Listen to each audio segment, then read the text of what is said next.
Hi everyone, it's Kelly with the Appalachian Booksmith, and I am coming on because I made this journal cover, this one right here, a year ago, probably a little over a year ago, and I never got back into it because school started back in. I'm a school teacher, and school started back in, and I was spending extra hours tutoring students.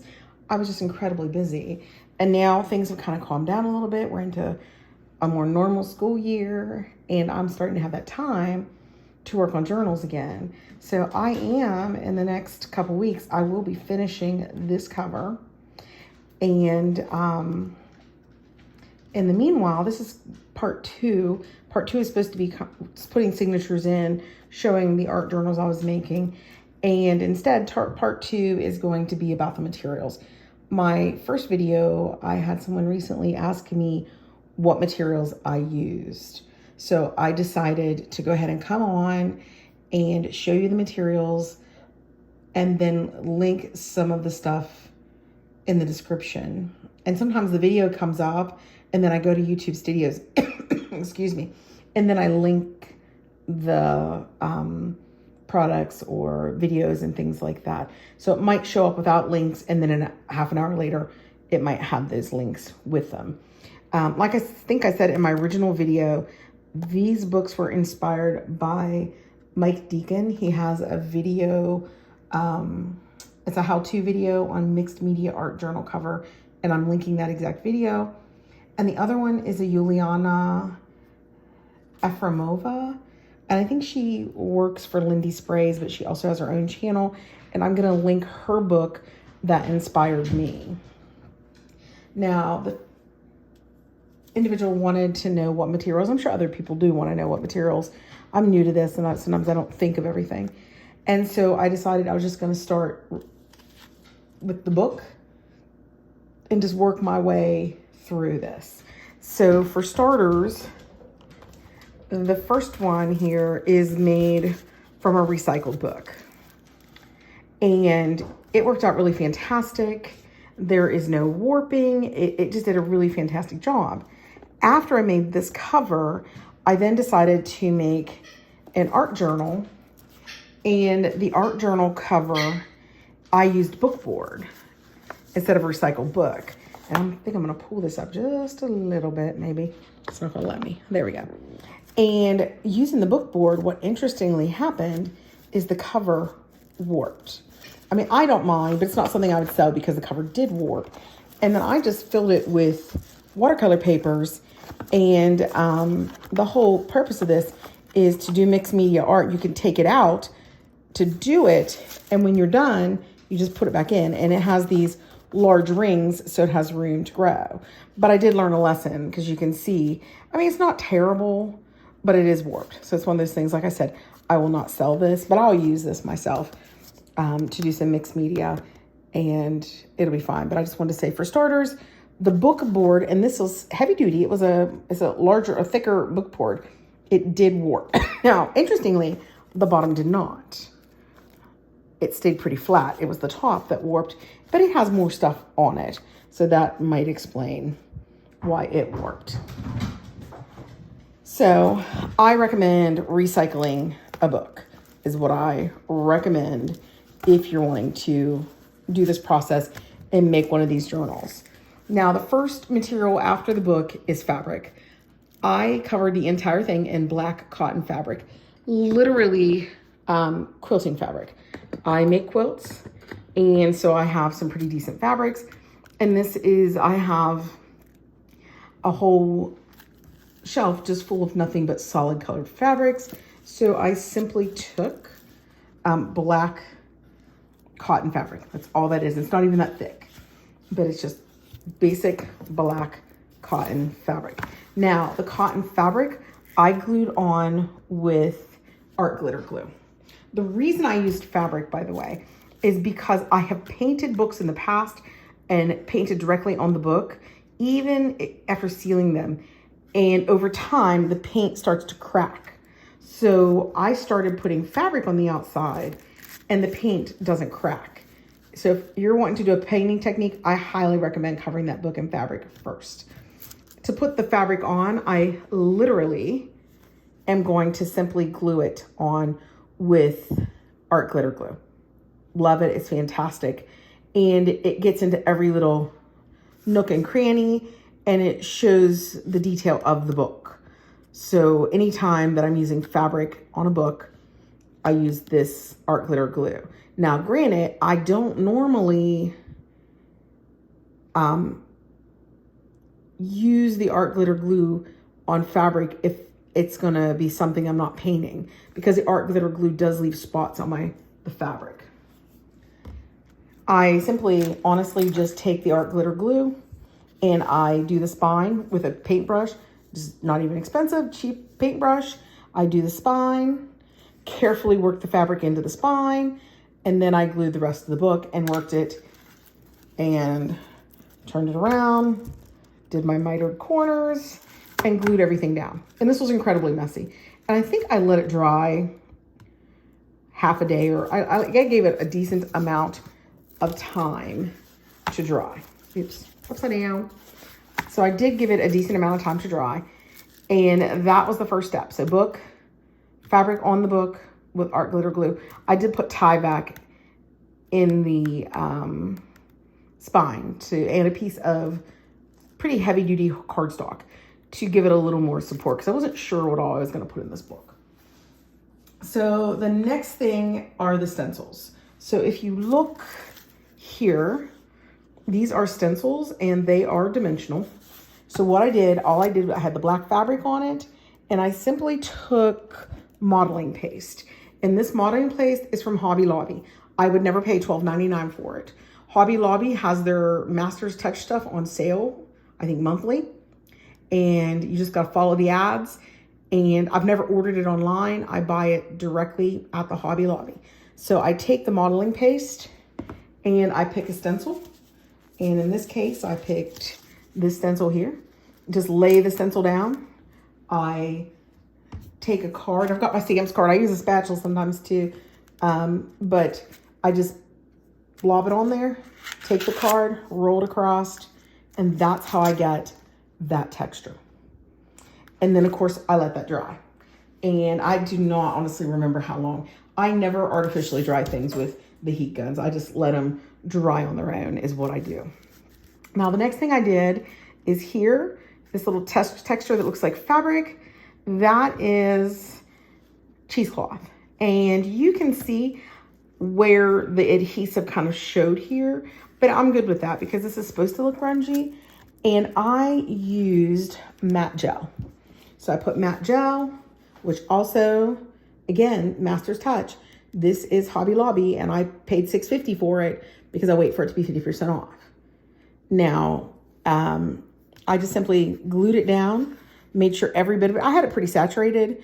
I pushed it down with a brush, and any brush, you don't have to have expensive brushes. I mean, I just pushed it all down into, and then once you get all the gel, the matte gel on there, the acrylic, it's an acrylic medium matte gel. Once you get it all in there, you can move that cheesecloth around. You have some time to play with it. Okay, so once I did that, I then took gel medium and I attached my die cuts. Now, the die cuts are fabulous, and I have a really great source for them. I use a company called Creative Embellishments. So here they are. This is Creative Embellishments. They have an Etsy store, but they also have a website. So I'm gonna go ahead and link that website. And this is a writing set. So you have your little ink bottles and you have your quills, really cute. And they have such a variety and things show up so beautifully. I don't know how well, yeah, there's some fairies and this is tons of fun. Check these out. These are bird cages and then there's some birds. I'm doing a Valentine's. In 2 weeks, I'm doing a Valentine's journal. So here are their Valentine's die cuts, absolutely gorgeous. I'm doing a series of 3 sewing style journals. So I got all of these. There's a sewing machine, there's pins, there's buttons. And here's the cool thing. See these little notches? That's not just colored in there. That is cut in there. So if you choose to do something like this where you paint over these, it shows up. Here in the wings is an example of that. These wings were painted black, and then I went over them with a copper, and then I did a rub over top of those with like a wax rub, and you can see all those little lines showed up, and it was exactly like this.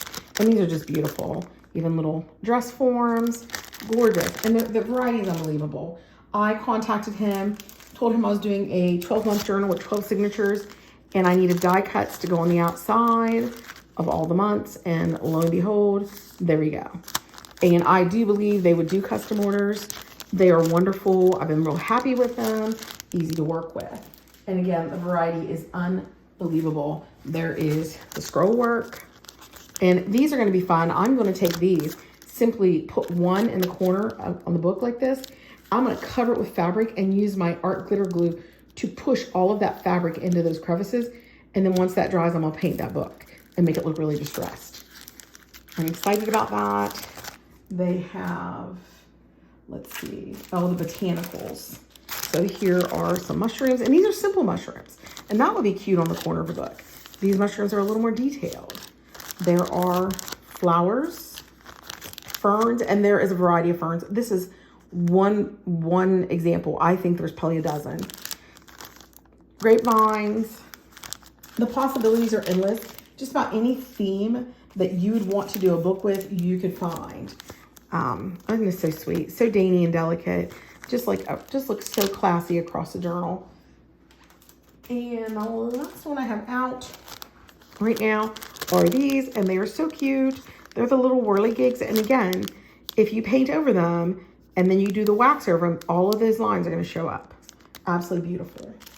So I take these, and they're all the die cuts from them, and I use the matte gel to attach them, and then I just let the entire thing dry.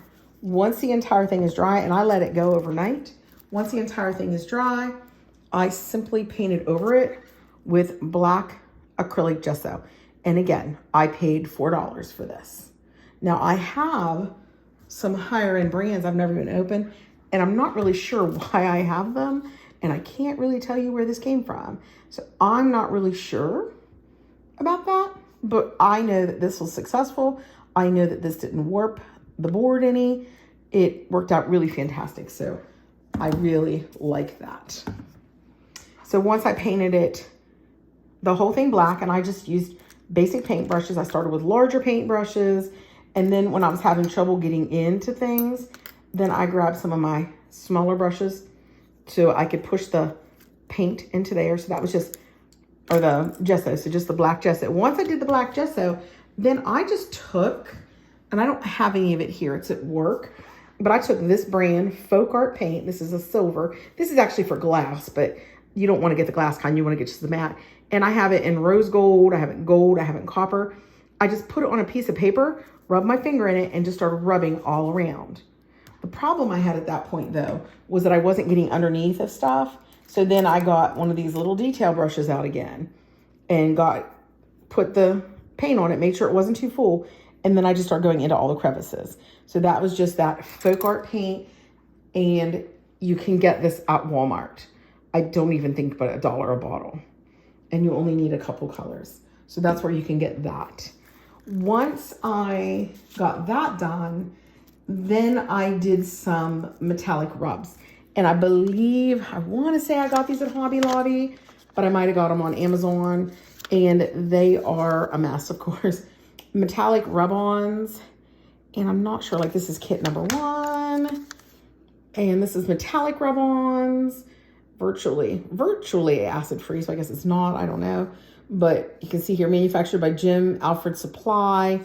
I don't really know much more. There is a website there if you're interested in these, but I have the metallics.